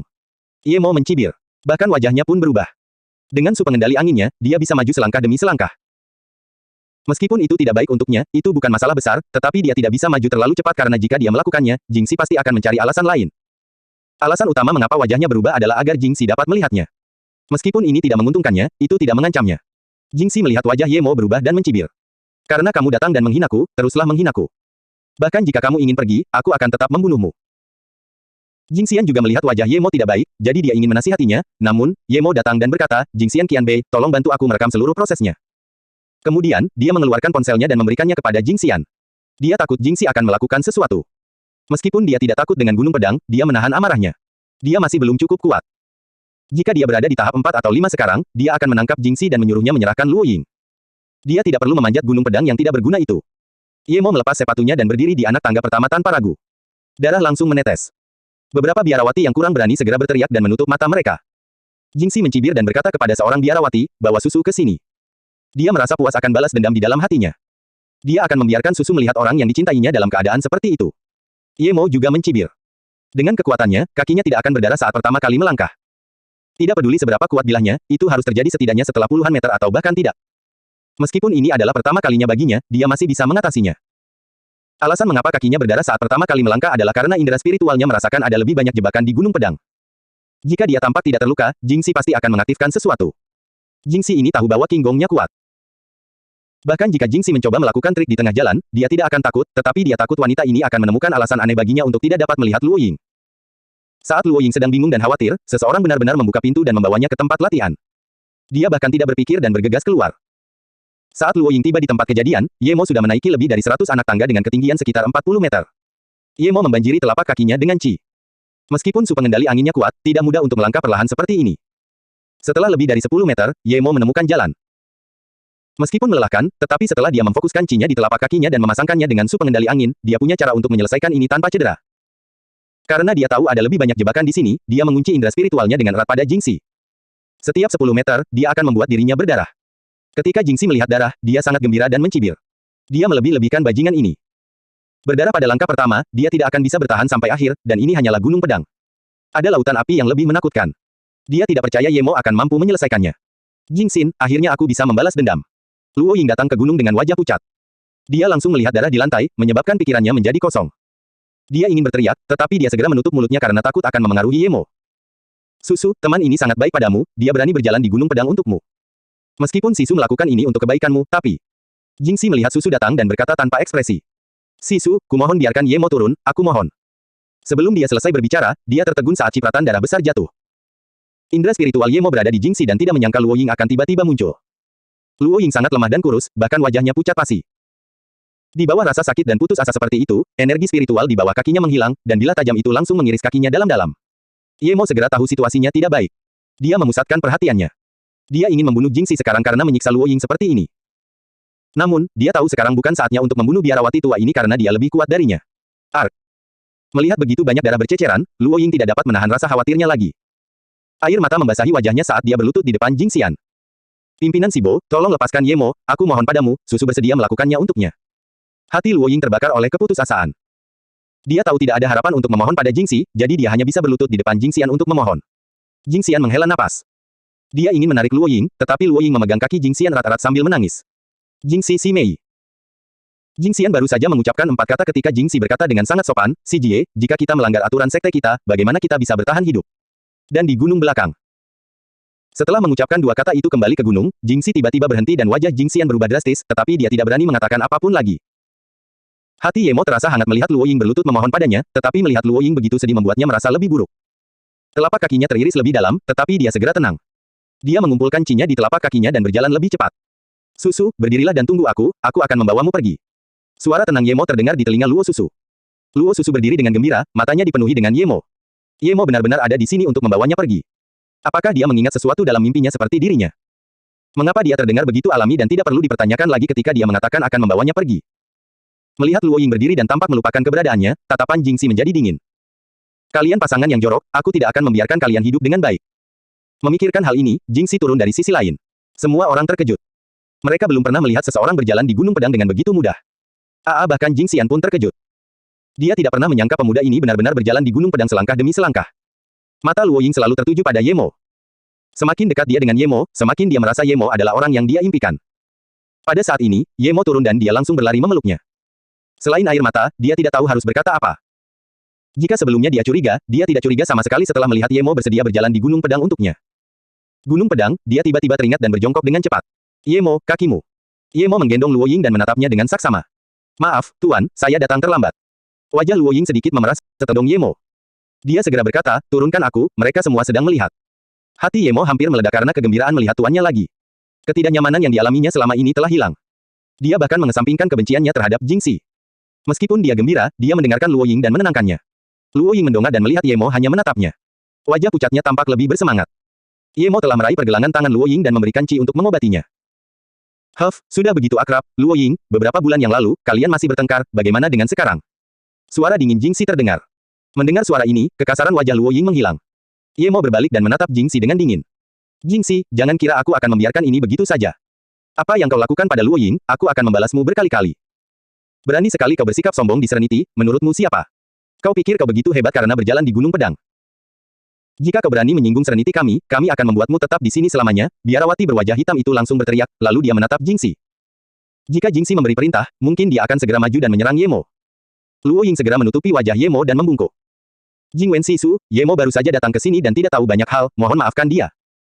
Biarawati berwajah hitam itu bahkan tidak melihat ke arah Luo Ying dan hanya menunggu perintah Jingxi. Ye Mo waspada. Jika Jingxi hendak menyerangnya dan susu, dia akan segera menggunakan puluhan jimat bola api dan kemudian membawa susu untuk lari. Yang tidak diduga semua orang adalah bagaimana wajah Jingxi terus berubah sebelum akhirnya tersenyum dan berkata, karena susu sudah memohon ampun, aku tidak akan peduli lagi kali ini. Masih ada lautan api. Jika kamu bisa melewatinya, kamu bahkan bisa membawa susu pergi, apalagi menemuinya. Tapi hari ini sudah malam, susu, bawa Ye Mo untuk beristirahat, lanjutkan besok. Kemudian, Jingxi berbalik dan pergi. Bukan hanya Ye Mo yang tercengang, tetapi semua orang juga. Ini tidak seperti Jingxi, bagaimana dia bisa begitu mudah diajak bicara. Setelah beberapa saat, Susu bereaksi dan dengan cepat berkata, terima kasih Jingxi Sisu. Melihat Jingxi berjalan pergi, Jingxian mengerutkan kening dan ingin mengatakan sesuatu tetapi akhirnya urungkan niatnya. Segera, hanya ada Ye Mo dan Luo Ying di tempat pelatihan besar itu. Ye Mo menjadi semakin bingung. Ini sama sekali tidak seperti Jingxi, tetapi selama Luo Ying ada di sisinya, semuanya baik-baik saja. Terlepas dari trik apapun yang Jingxi coba mainkan, dia tidak akan takut. Kenapa kamu datang ke sini? Bukankah sudah kubilang jangan datang? Setelah semua orang pergi, Luo Ying baru teringat alasan Ye Mo datang dan merasa khawatir. Ye Mo tersenyum. Susu, aku datang untuk mencarimu, tetapi aku merasa ada yang salah dengan Jingxi Sisumu. Dia tidak punya alasan untuk membiarkan kita pergi, dia bilang jangan pergi ke lautan api hari ini, aku curiga. Oh, ngomong-ngomong, coba aku lihat kakimu. Kata-kata Ye Mo mengingatkannya. Kaki Ye Mo masih terasa sakit. Dia segera membungkuk dan melihat kaki Ye Mo. Ye Mo menarik Luo Ying lagi. Kakiku baik-baik saja, ayo kita pergi ke tempat tinggalmu. Kamu di mana sebelumnya? Kenapa aku tidak bisa menemukanmu? Luo Ying menunjuk ke puncak yang berjarak lebih dari 100 meter. Aku tinggal di ruang es di sana. Jingxi Sisu menyuruhku tinggal di sana selama 3 tahun sebagai hukuman. Katakan padaku kenapa? 3 tahun di ruang es. Ye Mo langsung marah. Baru beberapa bulan berlalu, tapi Luo Ying disiksa seperti ini. Kalau 3 tahun, itu pasti akan merenggut nyawanya. Jingxi, dasar biarawati tua. Pantas saja dia tidak bisa menemukan susu. Tempat yang ditunjuk Luo Ying berada di luar jangkauan indera spiritualnya. Merasakan kemarahan Ye Mo, Luo Ying segera menarik Ye Mo dan berkata, Ye Mo, aku baik-baik saja sekarang, lupakan masa lalu, aku sangat senang kamu bisa datang menemuiku. Susu, katakan padaku, mengapa Jingxi menargetkanmu? Ye Mo sangat tidak senang. Meskipun dia bertekad untuk membawa Luo Ying pergi, dia tidak bisa tetap tenang tentang Jingxi yang menyiksa Luo Ying seperti ini. Luo Ying merasa hangat. Ini adalah pertama kalinya dia merasakan kehangatan seperti itu setelah gurunya meninggal. Dia menatap Ye Mo dan berkata, karena hatiku tidak tenang dan aku tidak bisa berkultivasi, jadi. Hatimu tidak tenang dan tidak bisa berkultivasi. Ulang Ye Mo. Meskipun dia tidak tahu apa artinya, dia berkata, karena kamu tidak bisa, maka jangan lakukan itu. Aku akan memberimu cara untuk berkultivasi, itu jauh lebih baik daripada sampah ketenangan. Hal-hal yang diajarkan guruku kepadaku bukanlah sampah, aku tidak suka kamu berbicara tentang guruku seperti itu. Kemudian, Luo Ying berbalik dan pergi. Ye Mo tersenyum tak berdaya. Dia tahu kata-katanya agak berlebihan, jadi dia mengejar dan berkata dengan canggung, baiklah, salahku, tapi aku punya cara untukmu berkultivasi. Luo Ying tidak mengatakan apa-apa dan hanya berjalan ke salah satu ruangan terjauh. Ye Mo berdiri dengan canggung di pintu, tidak tahu apakah dia harus masuk atau tidak. Apa yang kau lakukan dengan berdiri di pintu, mengapa kau tidak masuk? Suara Luo Ying terdengar. Ye Mo bersuka cita dan segera masuk sambil menutup pintu. Begitu Ye Mo menutup pintu, tubuh Luo Ying bergetar. Ye Mo melihatnya dan langsung teringat bahwa Jingxi tampaknya tidak menyediakan tempat untuknya tinggal, tetapi dia tidak mempermasalahkannya. Selama dia bersama tuannya, itu tidak masalah. Luo Ying berjalan ke sudut ruangan dan menyalakan dupa. Ye Mo melihat dan segera berkata, Susu, kamu tidak bisa menyalakan dupa itu. Luo Ying menatap Ye Mo dengan heran. Ini adalah dupa ketenangan, dupa ini dapat menenangkanmu. Kami para pengikut ketenangan akan menggunakan dupa ini untuk menenangkan pikiran, mengapa aku tidak boleh menyalakannya? Ye Mo membuka mulutnya dengan canggung. Dia tidak menyangka dupa afrodisiak itu terlihat sama dengan dupa yang menenangkan. Dia tidak bisa menahan diri untuk tidak memandang rendah dirinya sendiri. Bagaimana mungkin Luo Ying bisa menjadi tipe orang yang sama dengan Jingxi? Karena agak canggung, dia hanya bisa berkata, Tuan, kondisi Anda sangat buruk, biar saya yang mengobatinya. Luo Ying menatap Ye Mo dengan heran. Kenapa kau memanggilku Tuan? Kau memanggilku seperti itu tadi. Kenapa kau mengatakannya lagi? Hah? Ye Mo menatap Luo Ying dengan ragu. Ia menyadari bahwa Luo Ying tidak mengingat apapun kecuali namanya atau mungkin ada gambaran samar tentang dirinya di otaknya, itulah sebabnya ia memperlakukannya secara berbeda. Namun, bagaimana ia akan menjelaskan hal ini kepadanya? Penjelasan ini akan terlalu aneh. Bagaimana kalau aku yang traktir kamu dulu, baru aku ceritakan nanti? Ye Mo mengabaikannya. Luo Ying mengangguk, tetapi entah mengapa wajahnya sedikit memerah. Ye Mo melihat ke arah dupa itu. Baunya sangat mirip dengan dupa afrodisiak, tetapi tampaknya tidak terlalu mirip. Dia bingung. Luo Ying duduk di atas tikar dan tidak berkata apa-apa. Dia tahu keterampilan medis Ye Mo hebat. Saat itu, dia bahkan menyelamatkannya di padang pasir. Ye Mo mengangguk dan mengeluarkan pil pelestari wajah dan memberikannya kepada Luo Ying. Makanlah ini dulu, lalu aku akan melakukan akupuntur untukmu. Ye Mo sama sekali tidak meragukan pil pelestari wajah dan memakannya. Tak lama kemudian, dia menutup matanya sambil menunggu akupuntur Ye Mo. Luo Ying hanya sedikit lemah, dan situasinya tidak terlalu serius. Ye Mo segera membantunya memulihkan meridian yang rusak oleh Qi-Es, dan kemudian dia menggunakan beberapa clear water su untuk membersihkan kotoran yang dikeluarkan oleh pil pelestari wajah. Dalam waktu kurang dari 1 jam, Luo Ying melihat tangan dan kulitnya. Ia bahkan tidak percaya dengan perubahannya. Kulitnya putih di permukaan tetapi merah di dalamnya, seluruh tubuhnya tampak lebih cerah. Ini seperti terakhir kali di padang pasir, tapi sepertinya aku merasa jauh lebih ringan, kata Luo Ying dengan santai. Ye Mo membantunya membersihkan kotorannya di padang pasir, dan kali ini dengan bantuan pil, itu lebih lengkap. Wajah Luo Ying tiba-tiba memerah, membuat jantung Ye Mo berdebar kencang. Rasa terbakar muncul dari lubuk hatinya. Dia juga merasa ada yang tidak beres dan tanpa sadar melihat dupa itu. Dupa itu hampir habis terbakar. Jelas, dupa itu berbeda dari dupa yang digunakan Jingxi, tetapi tampaknya sedikit mirip. Ye Mo merasa hasratnya semakin kuat. Apakah karena dia melihat Luo Ying? Tanpa sadar dia menatap Luo Ying. Lehernya yang seputih salju tampak sedikit merah. Aroma segar samar seorang perawan yang tercium dari bajunya membuatnya sulit bernapas. Matanya beralih ke wajah Luo Ying dan mendapati Luo Ying tengah menatapnya. Wajahnya lebih berseri dari sebelumnya. Ada kelembutan di matanya yang hampir melelehkannya, tetapi kecantikannya yang luar biasa membuat Ye Mo berpikir untuk tidak berani menodainya. Susu. Ye Mo berteriak dengan susah payah. Dia merasa tenggorokannya sangat kering. Melihat Ye Mo seperti ini, Luo Ying tersenyum malu-malu. Senyum ini membuat semua bunga di dunia kehilangan warnanya dan membuat dunia menjadi cerah. Luo Ying perlahan mendekat dan bersandar di dadanya. Aroma samar itu membuat Ye Mo tak tertahankan untuk ditolak, dan dia tanpa sadar menatap Luo Ying dan mencium bibirnya. Melihat Ye Mo mencoba menciumnya, wajah Luo Ying yang tadinya malu-malu menjadi semakin bersemangat. Ia ingin menjauhkan kepalanya, tetapi ada hasrat di hatinya saat ia dengan canggung mencium bibir Ye Mo. Ketika Ye Mo merasakan sensasi lembut dan basah itu, kepalanya berdengung dan tidak bisa mengendalikan dirinya lagi. Dia dengan putus asa meminta lebih banyak sementara Luo Ying mengikutinya dengan canggung. Bulan yang melengkung muncul saat cahaya bulan yang harmonis bersinar melalui jendela kayu yang jatuh pada Ye Mo dan Luo Ying. Itu membuat segalanya luar biasa tenang dan tentram, seolah-olah menggambarkan cinta ini tidak dapat dihentikan bahkan oleh ruang dan waktu. Setelah beberapa lama, Ye Mo mengembuskan napas dan melepaskan bibir Luo Ying. Luo Ying tidak berani menatap Ye Mo, jadi dia hanya membenamkan kepalanya di dada Ye Mo seolah-olah tindakan canggung itu tidak ada hubungannya dengan dirinya. Namun, tubuhnya masih hangat dan lembut dan napasnya menjadi lebih cepat. Ye Mo melihat ke arah dupa di sudut ruangan yang telah berhenti terbakar. Pada saat yang sama, ia menggunakan cinya untuk menghilangkan efek dupa di tubuh Luo Ying. Napas Luo Ying menjadi tenang, tetapi ia memeluk Ye Mo lebih erat. Ye Mo juga menjauhkannya dari tubuhnya sebelum tersenyum, lalu berkata, Susu, menurutku dupa yang kau nyalakan itu bermasalah. Sepertinya itu sejenis afrodisiak. Luo Ying mendongak dan tersenyum manis, aku baru menyadarinya setelahnya. Baunya terasa berbeda dari dupa yang kupakai sebelumnya. Aku tidak tahu siapa yang mengubahnya. Dia juga menyadari ada yang salah dengan dupa itu setelah merasakan hasratnya yang tiba-tiba berkobar. Meskipun dia sangat ingin bertemu Ye Mo, dia tidak akan seperti ini begitu mereka bertemu. Ye Mo merasa linglung, namun segera meronta dan berkata, untung saja aku sudah mencium baunya sebelumnya dan tahu cara menghilangkannya, kalau tidak. Luo Ying berbaring di pelukan Ye Mo. Suaranya yang lembut seakan datang dari surga. Mungkin Jingxi Sisu yang mengubahnya. Dia ingin menangkapku karena tidak mematuhi aturan sekte dan mengusirku. Tapi aku sudah lama ingin pergi bersamamu, jadi tidak masalah jika dia mengusirku. Tapi, sebelum Ye Mo sempat bicara, tangan putih mutiara Luo Ying menyentuh bibirnya untuk menghentikannya bicara, jangan bicara. Aku bersedia. Jika aku tidak mau, bahkan dupa ini tidak bisa mengubah pikiranku. Susu, aku akan simpan itu untuk malam saat kita menikah. Ye Mo merasa gembira karena diterima dan tampaknya tidak bisa menjadi dirinya sendiri. Mehem. Luo Ying setuju dengan lembut dan setelah beberapa saat, dia berkata, Dumbi, kamu selalu memanggilku tuan dan sudah terlambat untuk berubah sekarang. Aku selalu memimpikanmu, seolah-olah aku mengenalmu dari kehidupanku sebelumnya. Apakah kamu juga selalu seperti ini? Ye Mo tertegun sejenak. Dia tidak menyangka Luo Ying tidak hanya mengingat namanya, tetapi juga sosoknya. Mengapa kamu tidak bicara? Suara Luo Ying seperti awan lembut. Mehem, aku juga ingat kamu, kamu adalah guruku, bernama Luo Ying. Dahulu kala, aku memanggilmu guru dan kamu memanggilku Moer. Setelah itu, Ye Mo tampak tenggelam dalam pikirannya dan ketika dia bangun, dia mendapati Luo Ying sedang tidur. Ye Mo membelai rambut Luo Ying dan bergumam, Tuan, Anda telah melindungi saya seumur hidup. Sekarang, biarkan saya melindungi Anda dalam kehidupan ini. Ye Mo dengan hati-hati melepaskan sedikit batu giok yang tersisa dari kalungnya dan melihatnya sebentar. Dia tidak menyangka artefak ajaib yang dia buat ada di tangan Luo Ying dan melindunginya. Dia mengambilnya dan menggunakan batu giok hitam dari terakhir kali untuk membuat kalung lain untuknya sebelum dengan hati-hati memakaikannya padanya. Kemudian, dia memeluknya dan perlahan tertidur. Sinar fajar bersinar menembus kabut dan memasuki ruangan. Luo Ying membuka matanya. Dia menatap Ye Mo sambil memeluknya. Hatinya tenang. Jika dia tidak bisa berkultivasi, biarkan saja. Kau sudah bangun. Ye Mo melihat Luo Ying terbangun.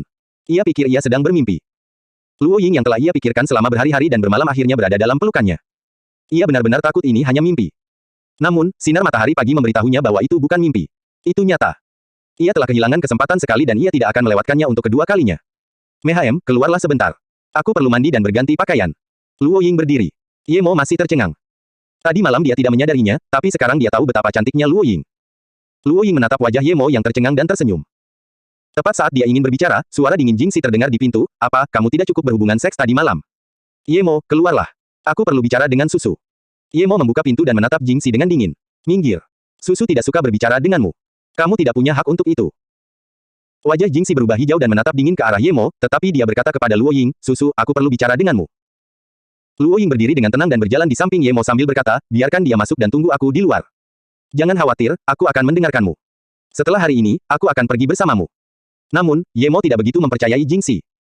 Namun karena Luo Ying berkata demikian, ia hanya bisa membiarkan Jingxi masuk sementara ia berdiri gelisah di luar halaman. Ia merasa bahwa tujuan Jingxi tidak sesederhana itu, tetapi ia benar-benar tidak dapat memahami apa yang ingin dikatakannya kepada Luo Ying. Jingxi menutup pintu dan tanpa sadar melihat ke arah kuali dupa. Dupa itu sudah terbakar. Dia menyeringai. Dia benar-benar memberimu pil pengawet wajah. Jingxi masuk dan langsung melihat perbedaan pada Luo Ying. Rasa cemburu di hatinya berkobar seperti api. Luo Ying tanpa sadar bertanya, itu pil pengawet wajah. Susu, tadi malam pasti sangat menyenangkan. Kamu membawa pil pelindung wajah dan seorang pria untuk menemanimu. Tentu saja, itu akan jauh lebih baik daripada mematuhi aturan sekte. Jingxi mengesampingkan kecemburuannya yang membara dan mencoba yang terbaik untuk mengejeknya. Susu tersenyum polos. Iya, Jingxi Sisu. Meskipun aku tidak tahu mengapa kau menargetkan tuanku dan aku bukan lagi Susu seperti dulu. Kau tidak perlu membuang-buang waktumu. Aku akan pergi bersama Ye Mo, jadi katakan apa yang kau inginkan. Mata Jingxi menunjukkan secercah kecemburuan, tidakkah kamu melihat seperti apa Ye Mo padaku kemarin? Aku percaya padanya. Jika Sisu akan membicarakan hal ini, tidak perlu. Jika kamu tidak punya hal lain untuk dikatakan, aku akan pergi mencari Ye Mo. Luo Ying tenang seperti danau yang tak berangin. Jingxi merasa sangat kesal. Dia ingin membuat Luo Ying dan Ye Mo sedih, tetapi semua yang dia lakukan membuatnya tampak seperti badut. Luo Ying tampaknya tidak merasa bersalah sama sekali. Apakah kamu tahu bahwa Ye Mo akan masuk ke lautan api hari ini? Apakah kamu pikir dia bisa keluar? Nada bicara Jingxi semakin mengejek. Dia ingin melihat Susu memohon padanya seperti kemarin untuk melepaskan Ye Mo. Kemudian, dia akan mempermalukannya. Namun, Luo Ying tetap menjawab dengan tenang, aku tahu. Jika dia tidak bisa keluar, aku akan pergi bersamanya. Sisu, jika kamu tidak punya hal lain untuk dikatakan, silakan pergi. Kau. Jingxi gemetar karena marah. Dia tidak menyangka Luo Ying tidak akan memohon padanya. Meskipun dia tetap tidak akan membiarkan mereka berdua pergi meskipun Luo Ying memohon padanya, dia ingin melihat keputusasaan Luo Ying setelah dia memohon. Luo Ying menatap Jingxi dengan tenang dan tidak mengatakan apapun. Dia tahu bahwa Sisu ini mencoba menghancurkan mentalnya dan membuatnya merasa buruk. Dengan begitu, Jingxi akan merasa puas. Setelah berbicara dengan Ye Mo tadi malam, dia tidak ingin tinggal di sini lagi. Tapi tahukah kamu bahwa kamu dan Ye Mo adalah saudara kandung? Suara Jingxi seakan datang dari neraka. Suara itu sangat menakutkan. Luo Ying terhuyung-huyung dan wajahnya langsung pucat. Apa yang kamu bicarakan? Jingxi tampak sangat senang dengan perubahan ekspresi Luo Ying dan tertawa sebelum berkata dengan dingin, kau pasti mengira aku menipumu. Lebih dari 20 tahun yang lalu, ibumu mencampakkanmu dan saudaramu di kuil Luo Hong. Kemudian, kau dipilih oleh Ning Zhongfei dan Lan Yu, tetapi Ye Mo diambil oleh Yan Wentian dan istrinya. 5 tahun kemudian, ibumu mencoba membuatmu datang ke Serenity. Dia pikir aku tidak tahu, tetapi aku melihat segalanya di mataku. Itu karena dia mencuri laki-lakiku sehingga aku membencinya sampai akhir zaman. Kau sama seperti ibumu, seorang jalang kotor. Kau bahkan tidak akan membiarkan saudaramu pergi. Hahaha. Luo Ying langsung memuntahkan darah dan jatuh ke matras dengan gemetar. Ye Mo mendengar tawa histeris Jingxi, jadi dia menyerbu tanpa berpikir. Melihat keadaan Luo Ying, dia begitu takut hingga jiwanya hampir meninggalkannya. Dia segera membantu Luo Ying berdiri. Susu, apa yang terjadi padamu? Pada saat yang sama, dia mengirimkan Cinya untuk menenangkan Ci Luo Ying yang kacau. Jingxi dasar jalang, apa yang kau lakukan pada susu? Ye Mo tidak peduli dengan hal lain. Ia mengerahkan seluruh tenaganya dan meninju Jingxi. Jingxi tidak menyangka Ye Mo akan menyerang dengan tiba-tiba. Dia bergegas untuk bertahan tetapi tinju ini penuh dengan amarah dan dengan tergesa-gesa, Jingxi tidak dapat sepenuhnya meniadakan kekuatan pukulan itu. Buk! Jingxi terbanting ke dinding, menyebabkan dia batuk darah. Dia menatap dingin ke arah Ye Mo tetapi sebenarnya tidak menyerang. Dia berbalik untuk pergi. Ye Mo bahkan ingin mengejarnya, tetapi ditarik oleh Susu, jangan mengejarnya. Kamu bukan tandingannya sekarang.